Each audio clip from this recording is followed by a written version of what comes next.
Welcome to the 8th podcast of our interview series for the Alternative Protein Show. I'm Alex from Brand First. And this is Diana. And we just got back from California. We were at Expo West where 90,000 people attempted to do everything at the same time. We'll talk about that later. We had the pleasure of speaking with Maija Itkonen from Golden Green. She was at her headquarters in Helsinki, Finland. Some of the things that came up were topics such as, how do you convince someone to leave their dream job as a chocolate scientist so that they will pursue something like Pulled Oats? We will explore Finnish oats and see whether or not American oats can hold up to them.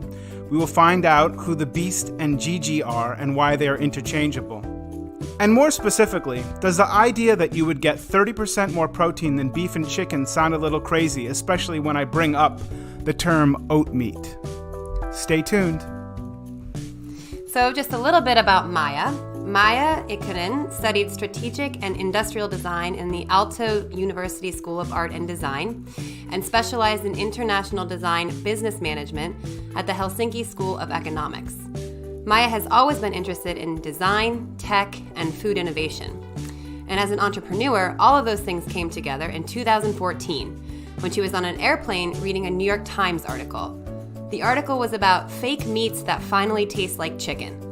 As a lifelong vegetarian, she didn't understand the idea of faking meat. Why not make something that tastes good in and of itself? That's when she came up with the idea of using oats to make delicious plant-based products. And here she is telling us about how it all came about. So you are from Golden Green. Would you like to tell us a little bit about your company? Sure. So yes, Golden Green is a sustainable food tech company based in Helsinki, Finland. And yes, the company was founded almost 4 years ago.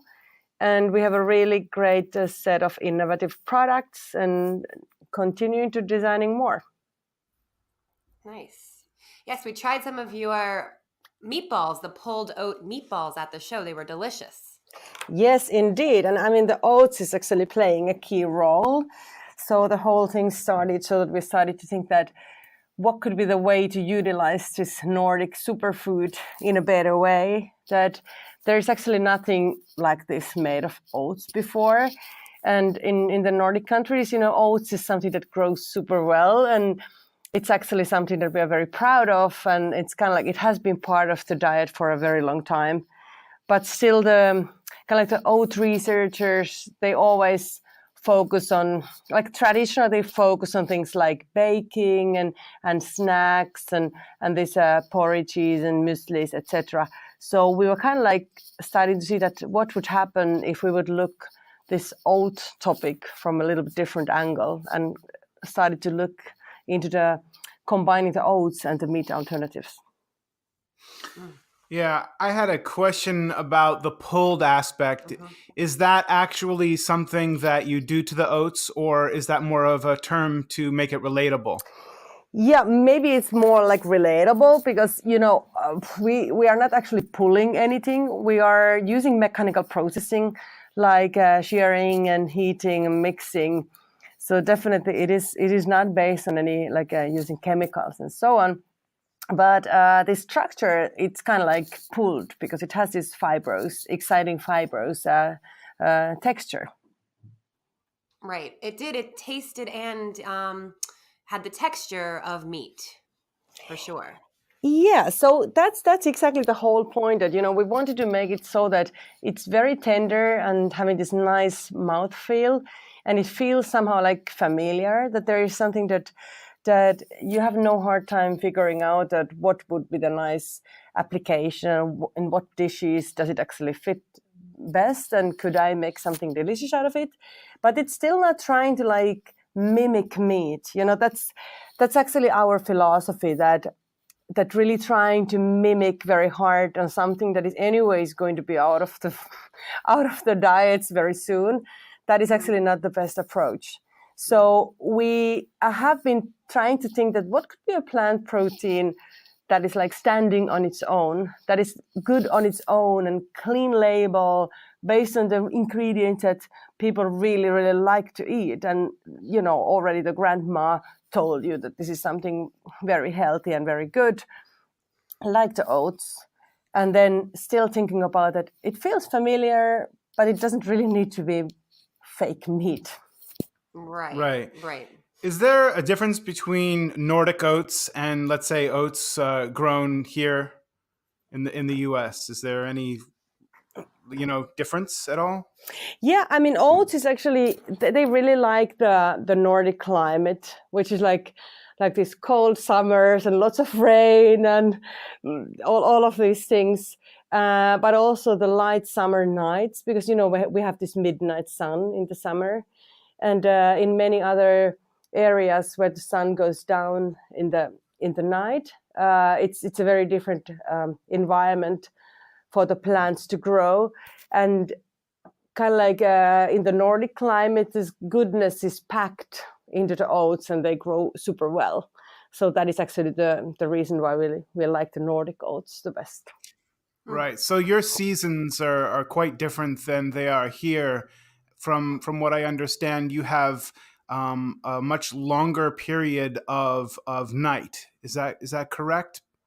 Well, it's equally long in the winter and equally short in the summer. So the thing is that this midnight sun is that, you know, when in the middle of the summer, the sun actually doesn't go down, but in the middle of the winter, it actually doesn't go up. You know, right. Yeah. No, that makes sense. It's just, I wonder if I could ask the oats what they think of that. Obviously, they're Nordic oats, so they already know that. But if you brought our oats over to you, they would go, what's going on? Maybe they would. But I mean, I will also reveal the secret that it is still possible to make the pulled oats with the American oats. So no problem for that. It is just that we like the Nordic oats so much. And we actually think that is actually carrying our philosophy, and it's really like carrying our DNA into this. But definitely the recipe itself, that goes with many kinds of oats. Right. Sure. And your product has more protein than meat. Mm-hmm.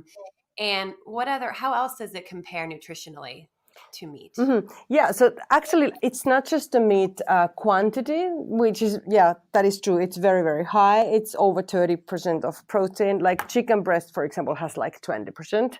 So this is super, super high. But it also doesn't have the animal fats, and it only has like plant-based fats. And then it also has a very high package of nutrients like iron and magnesium and all of these things. And also the protein, the quality is very high because it has all the amino acids that you need. So it is comparable to meat. And actually, if you ask us, we actually think that it's even better than meat nutritionally. Mm-hmm. So it's a combination of oats as well as like pea protein. So how do those work together to form the perfect protein? And then we also have the Faba bean protein, and Faba bean, like the broad bean, this is also something that it's kind of like an old crop that has been forgotten for quite a long time, but it's a very, very big and nutritious a plant, and it's a good basis of having this tender and a nutritious protein. And yes, indeed, the idea is that when you combine the grains and legumes in a certain way, you can actually have this balanced protein, this complete amino acid composition. So that is exactly the trick. And this is actually funny, because in the old days, the people actually they understood this, that like in Mexico they were eating the corn tortillas with the black bean sauce, or Japan they were eating the rice with the soy, and in the Scandinavia we have the pea soup with the pancakes, and in the traditional diets they always combine the grains and the legumes. Mm-hmm. But because in the modern times we don't really understand these things anymore, so we decided to make that plant protein food to be actually so complete.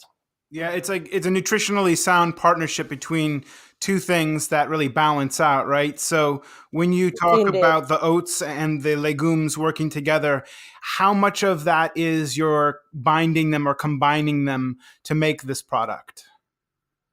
Yeah, I mean, this is exactly the point that kind of like you need to allow these ingredients to do this magic for you, but you just need to very gently like treat them and actually not to force them anywhere, but kind of like allow them to do the trick that they are able to do. And it's exactly the same that, you know, our philosophy also, this clean label means that we cannot be adding a little bit of this and a little bit of that, like, you know, this filling agent and this stabilizer and this and that. But we actually have to get the ingredients that have this ability to form the structures and really create this nice and fibrous structure together. Right. You put them into a room together and then they dance. They dance when our scientists tell them to dance. So that's the trick, indeed. And can you share some of the actual products that you make in terms of that structure and form? I mean, I know we had the meatballs at the show, but other things as well? Yeah, so actually the original core product is the pulled oats, and it's like a loose product that can be then like fried on the pan or roasted in the oven and used like to say like as a filling of your tacos, etc. But it also works really well in like just like a bolognese or in like an oven dish, like a lasagna and that kind of dishes. So this is more kind of like a product in a mince category. And then in addition, we do have these oat balls that are the kind of like the similar thing, but more in the ball family. And then we also have burgers, really nice burgers, and that has this same capabilities, that it has this really nice mouthfeel and the structure and very mild taste, and allows you to spice them just like you want. We do not want to make them bleeding. This is exactly what is the philosophy, that we kind of like want to make a plant protein that is standing on its own. Right. And this is like the current portfolio. But then in addition, we have like lots of other things, and more to come. But I would say that this is kind of like our first platform, and then we're developing more platforms in the future. Yeah. So the tiger with the oat in its mouth, I believe that's an oat. How did the tiger come about? Yeah, so we actually call it the beast. So that beast is So we actually also like to call it the she.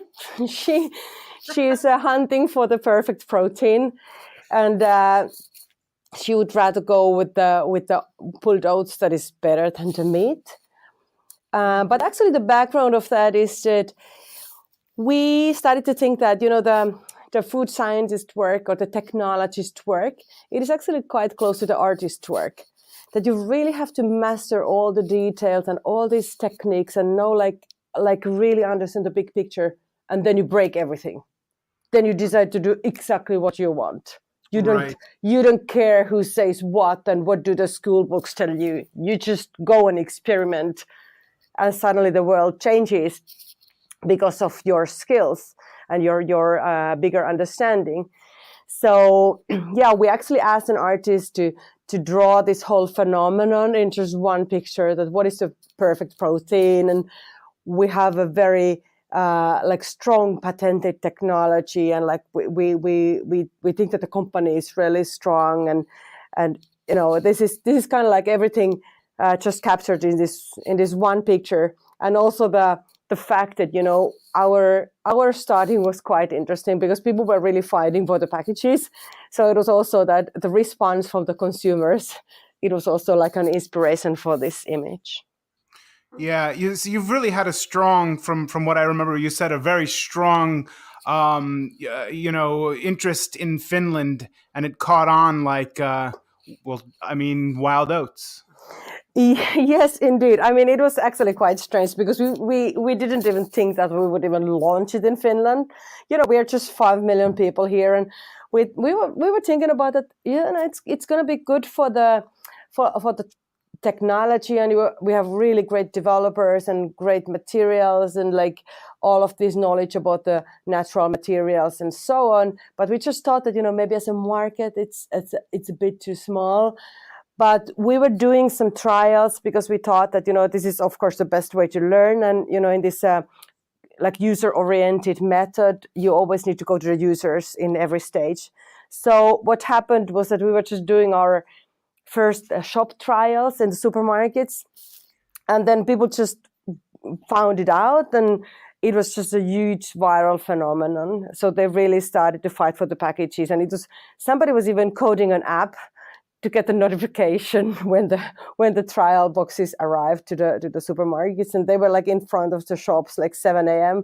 So that just meant that we didn't have any other choice than just go and launch it in Finland first and say that okay, we will continue the international efforts just in the coming years.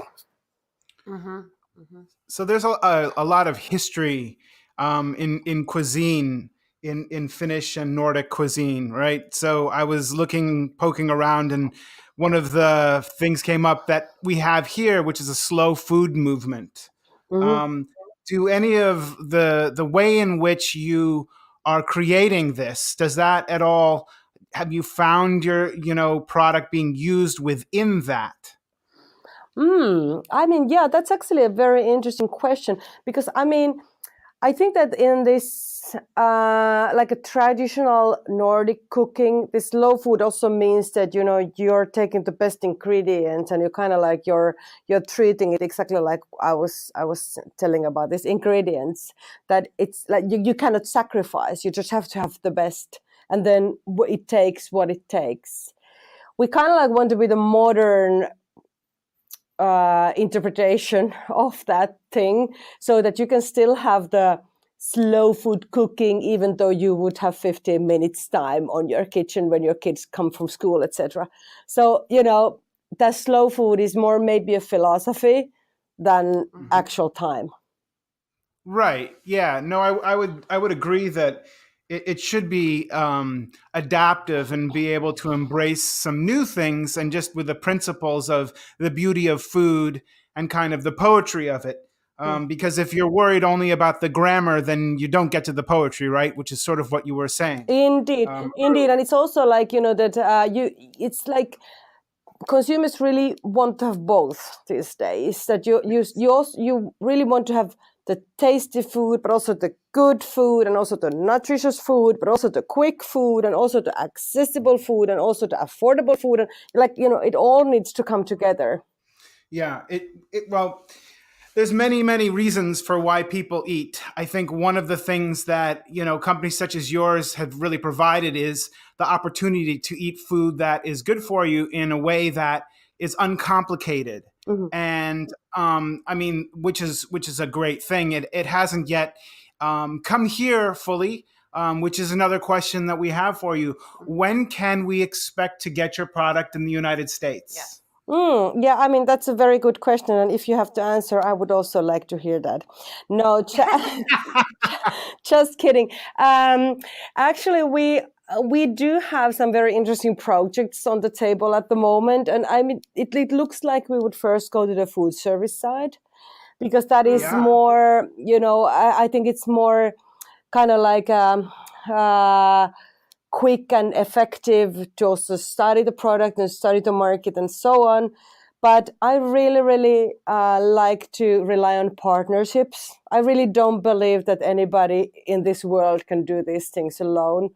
So you need to have good and effective partnerships where you have like-minded companies and like-minded people who are sharing the same dream, who really want to introduce this kind of product to the market. We can bring something, and then there's somebody who can actually do a lot of good, have very good impact on the execution side on the States. But I really hope that, already during this year, you will be able to eat it in some places. And of course, also some events, like, for example, the South by Southwest. It's just in a few weeks. Mm-hmm. Oh, okay. Yeah. If I were to take a flight to Finland and I flew on Finnish Air, I thought I saw that you have a partnership with them already. Yeah, that's a nice one. Yeah, you can actually order the Pulled Oats vegan salad at the Finnair flight. That's really nice. Yeah, no, that is nice. And it is like on the food service side, it's a more sophisticated play, I think, to give people options that they didn't expect to have, so that in the future, if they, as an individual consumer, want to find it, they'll find it if you have it for them. Do any fine dining restaurants in Finland use your pulled oats? Yeah, it has been used in many occasions, and for example, the President's Palace. It's been used in many different diplomat dinners, etc. So this is something that we have a lot of experience, and it really has been embraced by so many chefs that what are the possibilities of this product. That said, I still think that many of the fine dining chefs just they just want to have their own whatever raw material, and they really wouldn't like to get any kind of like ready kind of like a product shapes before they get started. So that's of course like up to the occasion too. Sure. Right. And when you cook your product, I saw you have like different flavors, and I'm assuming that, like you said, you use them in different recipes. So I was just curious as to, what you have in terms of already flavored versus what, you actually flavor as the consumer.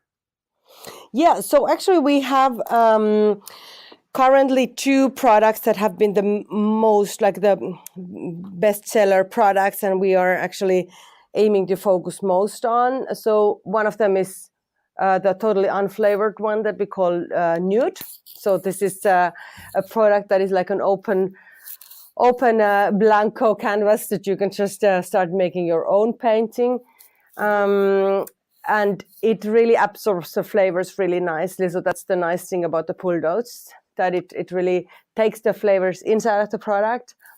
And then we also have the tomato, which is also quite mildly spiced, that it's not so that it would destroy everything what you do and like only give its own flavor, but it's more kind of like also very responsive to the flavoring, but that really fits very well with the, for example, Italian and Mexican cooking and so on.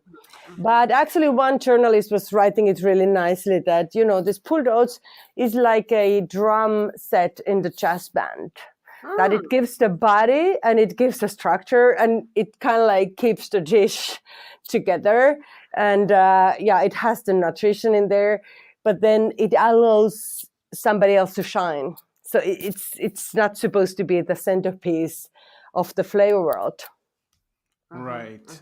What about the Monday flavor? I saw that, and is that from Green Monday? Is that what does Monday taste like?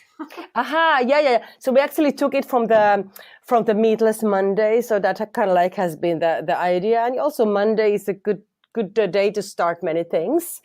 Monday is actually one of the smaller flavors that we have, but it's also really nice, and it actually has like these grandma's kitchen flavors like herbs and bouillon and different peppers, and this like round, soft, basic taste for those who really do not want to start with an open canvas. So when we met at the show, the Alt Protein show, we didn't really go there yet, but what was very interesting to us, I think, was getting a chance to hear both plant-based companies as well as cellular agriculture, which brings me to the question: would you ever consider utilizing cellular agriculture as a part of your canvas, for Golden Green? Yeah, I mean, as long as I would be the CEO, maybe not, because I mean, I have never eaten meat, and I'm really kind of like this native vegetarian. So it's super hard. I mean, I have been actually thinking about this for many times, that would I eat this kind of like the cellular meat? But it's really hard for me to think that I would do that, because I really don't want to eat meat. I mean, it really doesn't. It's not only because of the animals. I just don't like the meat, and I just don't want to eat the meat. Yeah. So bothering like to create something like that. I mean, if I was the only person in this world, there wouldn't be a need for that kind of stuff. Right. But I mean, I really think that it's a really, really great initiative. And there is no like one size fits all in this industry. In any case, we have to serve many kinds of consumers. We really have to have like all kinds of possibilities for all kinds of consumers for different days and different needs and different occasions. So we are going to need, like to say, plants that are just plants on its own, like beans and so on. And then we're going to have like a clean label plant protein foods, just like Golden Green. We are going to need to have like this mimic meat type of plant proteins, like Beyond Meat and Impossible Foods type of products. And then, of course, we are also going to need like real meat that is just not made of animals. And then still further, we are also going to need game and organic meat and all of these kind of like good meats in the future. But I really think that, this whole variety of different kinds of alternative proteins, that is going to be the future. So there's definitely not going to be just one implementation and one plant-based protein that is going to solve the whole thing. No, there's going to be a whole variety of different executions and different products and so on. So I think at this stage, it's very important, and there are as many alternatives as possible for this new future. Yeah, I would agree. I would also say that, here we are talking to you, you're in Finland, and there is a cultural equivalent to what you're doing. It has to do with echoing where you are, what your perspective is, and it does affect and resonate within the kind of food that you're creating. So it is important to have that, full spectrum to kind of exemplify the differences that we have, and also coming together to realize that to create a sort of different food system, that we, are activating different possibilities. Because if we were just going for one thing, there may be no stereo. And I like stereo music. Indeed, that's exactly the point. And also, it's also about this farming that, this mono agriculture also has destroyed so many ecosystems that we're only farming to say soy and wheat and corn. That's exactly the same thing that, like farming just one thing is not sustainable. The field just cannot tolerate that the field is getting sick and the soil is getting sick. And eventually we're just losing the soil that is able to give us all of these things. So it's exactly the same thing, that also there we need variety, we need differences, and we need like this like a Nordic crops, and we need some other crops, but just like using the full spectrum on its own. It's very important. And that is, Bill Gates more recently said that we've only explored about 8% of the world's protein, in terms of a plant-based protein. Mm-hmm. So it's a unique opportunity to really kind of do some new things. Yes, indeed. And actually, we just got started, and we've been doing this a bit over 3 years. So this is I think that it is so exciting to kind of like be part of this journey globally, to kind of like show the world that, hey, this is our take on this, and maybe we could guide some others or be an inspiration to some others. What are the local crops in other countries and other continents, and how can we put together worlds that actually have never met before? For example, in this Golden Green case, we actually went to China to study some technologies before we got started. So actually one of our co-founders is Chinese. And actually that was one of the core things that we kind of like took some of technical backgrounds in China, and then took the ingredients from the Nordics, and then kind of like started to put these together, these two worlds, to collide them and see what new could come out of that. And this is kind of like thinking that I would definitely encourage everybody to look into that. If you take two worlds that never belonged together, there's always something new coming out. Yes. Yeah, and the world that you came from before you got involved with Golden Green, I saw something that you were involved in the company Power Mat. That is true. Actually, PowerMat acquired my previous company. So then I was working for 2 years as a brand head at the PowerMat. And yeah, I actually didn't think that, I would go to the food tech side, but it was more kind of like that. I'm an oat lover. This has always been like part of me, and I've always been a vegetarian, and this is another part of me.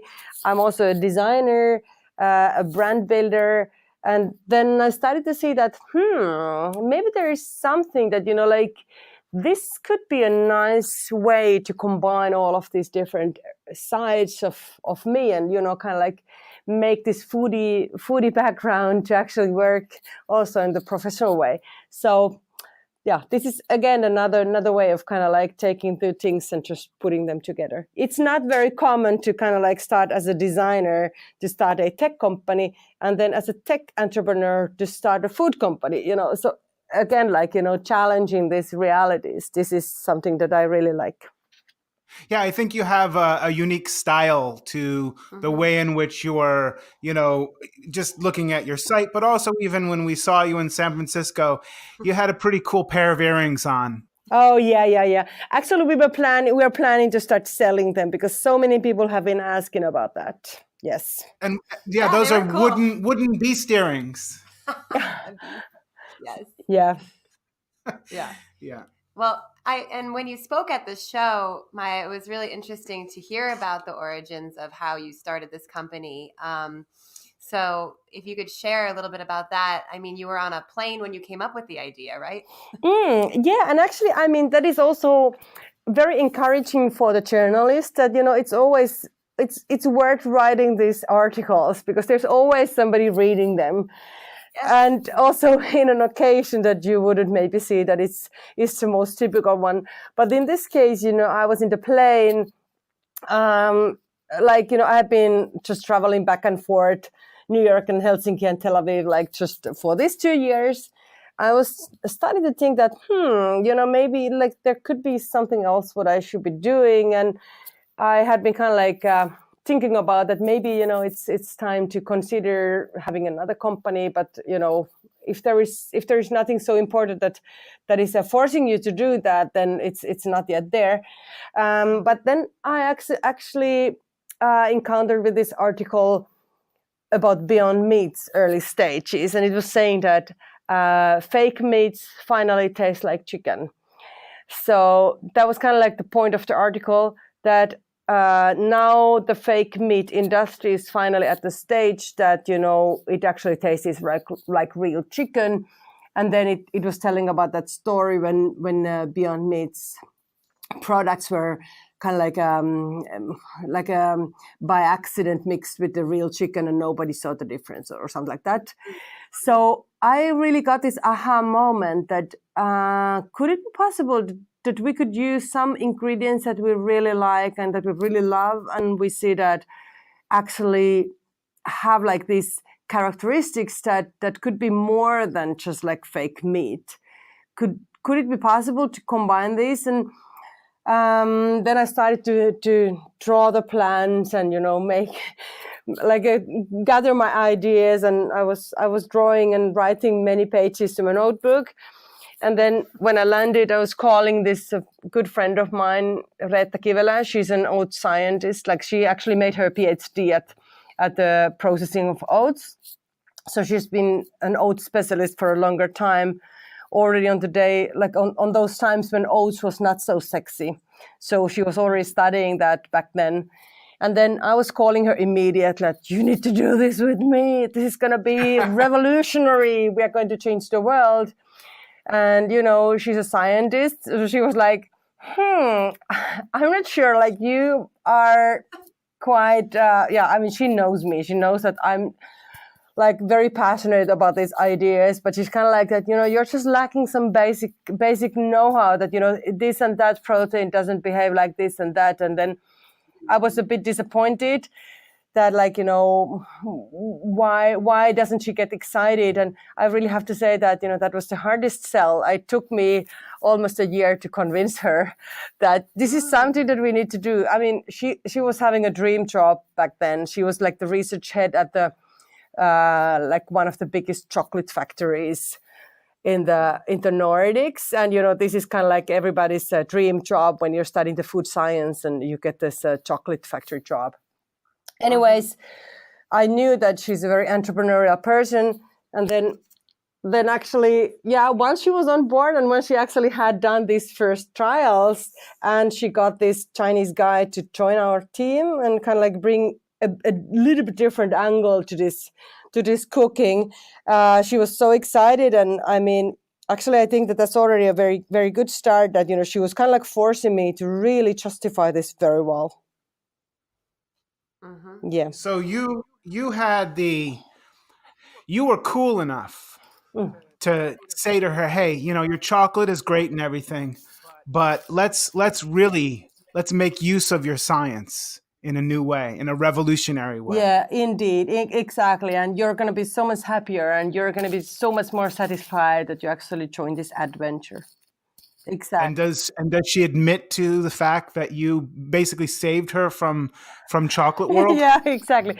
Of course. I mean, because this is exactly the point that, like only then she started to admit these things that, well, actually it really matters. And this is what I have been wanting to do all the time. But, there was just never this occasion. So, yeah, definitely. Right. Yeah, I mean, I have to admit I love chocolate. So not to put, any chocolate down, but I completely see what you're saying. Somebody that gets in a position that's a dream job, but then you say, look, there's a renaissance that's going to happen, but you need to be involved. And that's not easy to motivate. So kudos to you because it's so important to be able to inspire people to do things beyond what is more comfortable. Yeah, indeed. And it's also like, actually in this case, it was not only that you need to be involved. It was more that you need to do it because I mean I'm not a scientist. You need to understand how do the molecules go and like what do we do and what is the rationale behind it. And actually, I mean, we were really lucky, for example, with the patent that our patent application just went through immediately. I mean, it's not a very high chance for that normally that we actually got to invent something that is really new and very, very innovative. And so who came up with the name Golden Green? Well, it's also my name, but the Golden Green actually comes from our perfect protein, the golden oat fields and then the green gardens. So it's kind of like that composition, it's like the yin and yang. These two are always needed. The grains and the legumes work together and form the perfect protein. And how do you say golden green in your language? We actually say it golden green. So that's actually the one. But to be honest, we actually normally, when we speak about our company internally, we always say Gigi. So that's like, so that's the nickname for our baby. Huh. Yes. Gigi. I like it. Yeah, we always say Gigi, yes. I think maybe the beast might need to be called Gigi sometimes. Maybe. That's a good idea. Gigi. And then so when you started to manufacture, so how did that get started and where did you start doing that?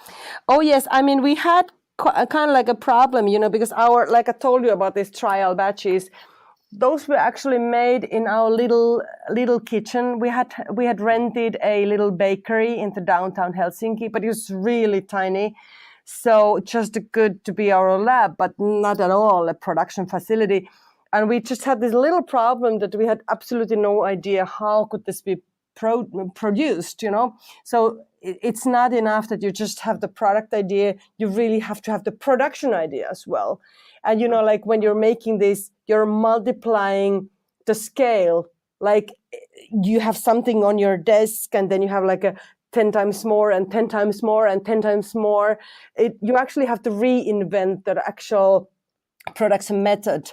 simultaneously. So this was actually a big deal, and it was quite amazing that they were shouting so loud for the product, and they were saying that you have the product. I saw the packages, you really have it, and they really couldn't have understood that. Well, actually, we just did them all by hand, and we were just gluing everything by hand, and having this tiny packaging machine that is able to close 2 packages per minute and that kind of stuff. Oh, so wow. these things, we just didn't have the production. So we finally got the production facilities. It's about half an hour or 1 hour from Helsinki downtown. So it's actually a really, really nice. Again a bakery, but a lot larger bakery, a very new building. So it's about 30,000 square feet, and it's like a premium state-of-the-art bakery building. But we kind of did some sort of world championship of the factory setup. 1st of March, we got the keys to an empty factory hall. And then 1st of May, we actually shipped the first pallets. So it was we definitely didn't have all of the machines. So we were just compensating everything with handwork, like just a manual labor. So we just had all kinds of students and summer workers and relatives and everybody just working at the factory in order to get at least something produced. And then little by little, we have been growing it so that now when you would visit the factory, you would never guess that what has been the beginning, because now, we have the really nice automation and really nice, very full lines that go from floor to roof, and it's really filling the factory space just like a proper real factory. And we have got the certificate and everything. So this really has been a very interesting part of the journey. And actually it's so funny that so often people actually forget that this setting up the production and inventing the production methods and building the factory, it is it's so big part. You cannot just order it from somebody, and you cannot just expect that there is somebody who already knows how to do your product. Right. So you could just kind of learn on the fly and as you went along. Indeed. And it's not a small plane, you're actually learning to fly a jumbo jet, so that's the thing. Right. So would this jumbo jet then be able to produce enough of your product with to actually start being more international, or would you need to probably go to other co-packers to have help with it? Yeah, so we are able to actually have quite nice volumes now. So it's but that's the point that this is our pilot factory. Then we have partners who actually license the technology, because we really want to remain a tech company that is developing these fancy new technologies and inventing new platforms, new products, and all of these things, and studying the materials and gaining more knowledge and building this background for everything. And then there are a lot of good companies who are actually really good at manufacturing things in big scale. So we kind of want to keep this role that we are a tech company, and then we want to get more and more partners who are actually joining forces for manufacturing this. And to be honest, actually, we already do have one partner in the Europe for 10 countries. So this kind of a manufacturing partner who is now just getting started with their own factory. And then we're searching for that kind of partner also in the States. Aha, yeah. So you are searching for a partner to manufacture in the States. Yes, then. indeed. And it can also go so that, we are ready to ship the products first from Europe, and then grow gradually to the local production. And when you so for on the food service side, I'm just thinking like a chef right now, if I can. So would I be able to have the pulled oats as a medium that I could treat in any manner? Because I do know that there were specific language that you were using. You were saying that it's tender, but you were also pointing out that it crisps when you fry it, for example. What characteristics would you say are relatable to cuisine if you wanted to bake with it, or if you want to, where can you fit in? How comprehensively? So you saute it, broil it, bake it, that kind of thing. Yeah, exactly. I mean, this is very versatile, and actually to have this like a whole variety of different dishes that are good for it. This is something that we actually see that is very important, because there is no chef that could just manage with only few dishes, but we actually do have all kinds of different products for these different occasions too. So we also have like some products that are better for the public services and some products that are better for fast food chains, etc. So this really depends on the occasion.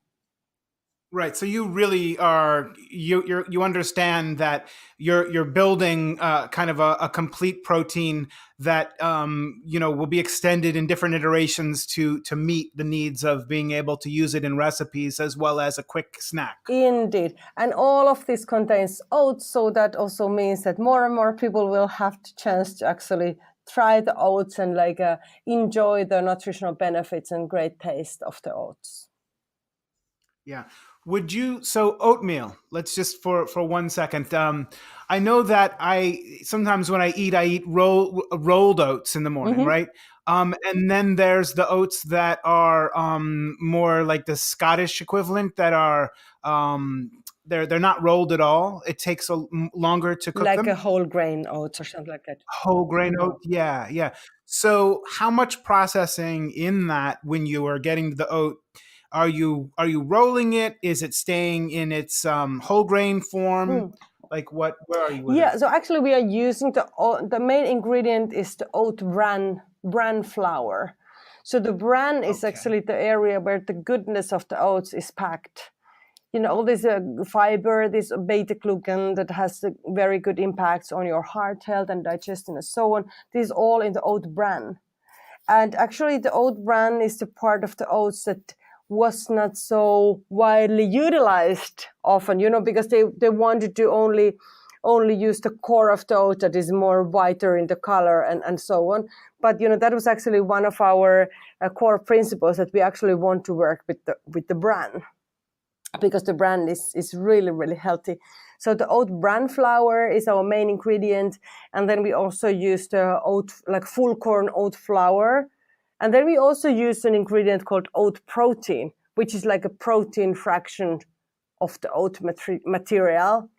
So all of this is actually something that comes from the mill where we buy the ingredients from. So we are not acting as a mill, we're just a small young company. So we have to buy our ingredients ready from the mills. If when you take the fava beans and you take the pea protein and you take the oat bran, you put them together, are any of those components cooked?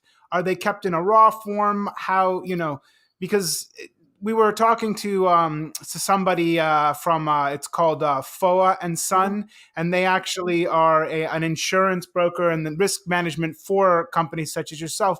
And they were pointing out that some of the quote unquote veggie burgers that are out today aren't fully cooked. They're kept frozen so that when the consumer takes them and cooks them, they go through that process that makes them more, frankly, taste better, right? But then there's also risks involved with not having those ingredients fully cooked. So it just brought me to think in terms of not the risk aspect, but in terms of your process, how cooked something is. Yeah, I mean, it's a good question, but I mean, this is, I would say, a bit different as a process. So this is kind of like baking. It's actually good to see as baking, that you would make bread or cake or something like that, that you're basically just having the flours, you're adding some liquids and you're mixing them together and baking them. Gotcha. Okay. Yeah. So it's like baking process. So what would you say would be some of your greatest challenges in terms of scaling up, or even other challenges that you might foresee for your company? I mean, there are always challenges. It's like, this is just reality. It's like, I think that we are more prepared for having the challenges than not having the challenges, but that's another story. I mean, I just think that that's kind of like the fundament of a startup or fundament of an innovation, that, it's like you're not expecting anything. You're just expecting to have more hurdles and then just going like over it. But still, honestly speaking, I think that this meat habit, that is still the biggest like a danger or the biggest enemy that we have, because people are so used to their normal eating habits. It's like you have always done this, and kind of you're in a hurry, and you're having just this Tuesday, you're so busy, and you cannot think and you cannot experiment. You just want something that is really quick and safe. So you're not willing to go and try something new just because somebody told you that maybe you should be a better person. So that's definitely this cultural change, that how quickly do people actually adapt this new proteins and like this new diet and new cooking habits. So this is definitely something that I actually honestly I think, well, I'm not the only one who's thinking like this, but like with the taxation and like with these different subsidies and so on, it would be actually better to support the more environmental choices, so that it's not only that how eager are the people to really, take this step in their own lives. We know that many people are, but then there's still like a majority of people who still find it very difficult to change anything. But suddenly, if the price of the animal protein would be on the level where it should be, considering what is the real price, price for the production chain and price for the environment and so on, already that would be guiding very much. Right. And what is your price point compared to meat? Just curious. So I mean, this is the price of that product. It's actually not that bad if you think about that. How much protein does it actually have? So if you would just go to an average supermarket now, I would say when you buy the pulled oats and you cook for 4 people, it costs you $1 per person. So the portion is $1. So the protein costs $1 in each plate. So I wouldn't say that is so expensive. I mean, but of course I'm working, and I'm in that sense I'm a kind of like I'm a lucky person in that sense that I really don't have to count like $1 per meal. But I'm sure that, yeah, of course there are many people who absolutely have to count each and every dollar. But still, I mean, like comparing to like average meats, it's not that different. It's not that different. Right. So the challenge really is complacency and continuing on with kind of an addiction to protein and animal proteins, and definitely convenience is one of the things that is tied to, as you point out, which is why what you're doing is very important, simply because we need more options and choices. When I go to the supermarket myself and look at different options that are vegetarian, right now it's not coming up robust enough, frankly.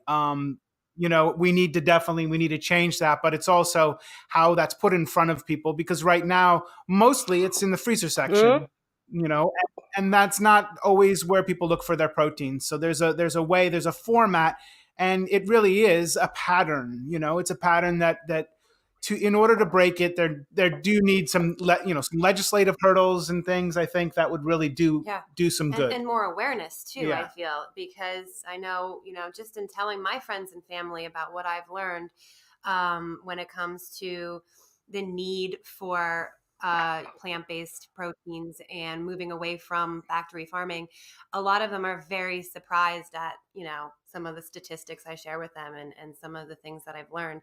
I feel that people really are in the dark at the moment. Yeah, that's true. But it's also kind of like this easiness factor, that even if you would be aware, it's like, well, I just can't today, because it's so that.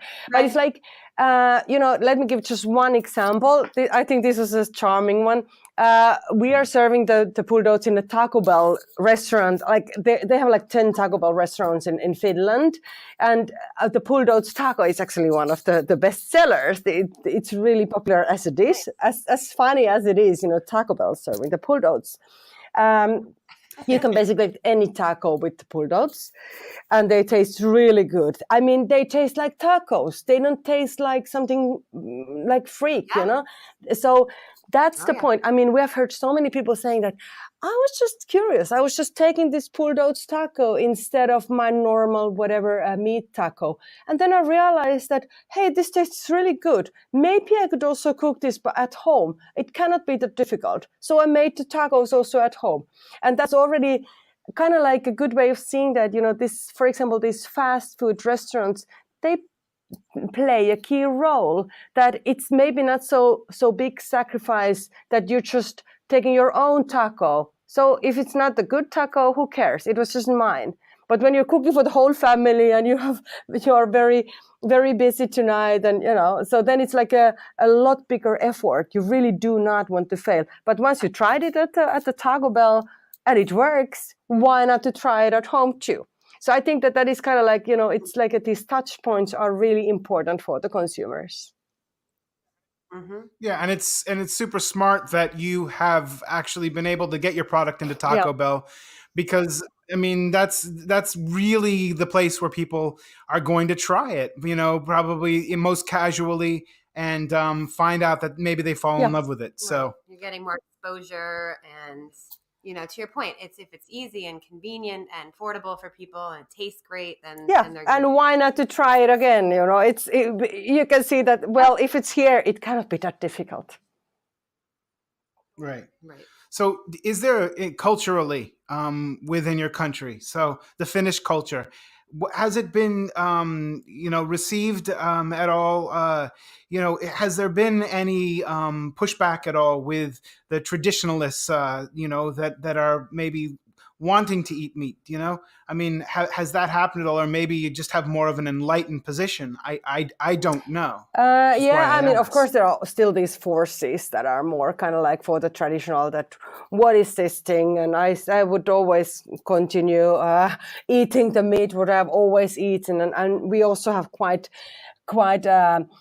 strong populist movement in here as well. So that is like a lot of these kind of forces that are claiming it. But luckily, I mean, because of us, the market actually grew 700% on the first year. This category actually grew 700% in our country. So that means that we also got a lot of other companies offering products. And kind of like, I would say that this has actually made the category to be quite relevant already, that it is not just like a special diet corner where there's like one product with the 5 times as expensive price, but it's more kind of like something quite normal, relevant. I could buy this, and this is just normal people's food. And especially for this flexitarian diets, that you really don't need to choose any sides. You can have a steak today and a vegetarian lasagna tomorrow.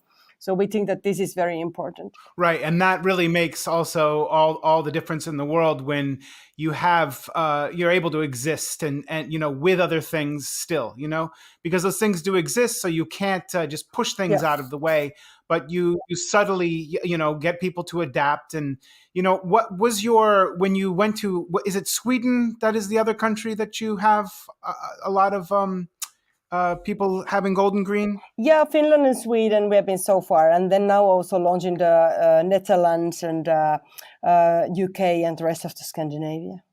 Okay, so would you say that your best customer or most in volume you're doing is Finland, or has that changed at all? Yeah, we do. Yeah, there is one. The biggest customer in Finland is actually selling really very much of the bestseller products, and actually I think that they are really getting into the stage already that it's not just like some quick trials, but for some products it's already quite established, and it's actually like some of the biggest products they're selling in big masses already. Well, it's been amazing to have this conversation with you and learn more about your company and your process. And truly, I can't wait to get your product over here. And I encourage everyone listening to try it if they ever get a chance. Thank you very much. And that was Maija Itkonen from Gold and Green. Thank you so much, Maija, for joining us. And if you'd like to know more about her company, visit goldandgreenfoods.com. That was a really interesting interview with Maija. I love the fact that she was in Finland and here we are in New Jersey. By the way, we're Brand First. To find out more about what we do, and we also have our podcasts on the site, go to Brand First NJ, that's Brand First, N as in Nancy, J as in jalapeno.com. I'm Alex. And I'm Diana. And thank you for listening. Talk to you soon. See you next time.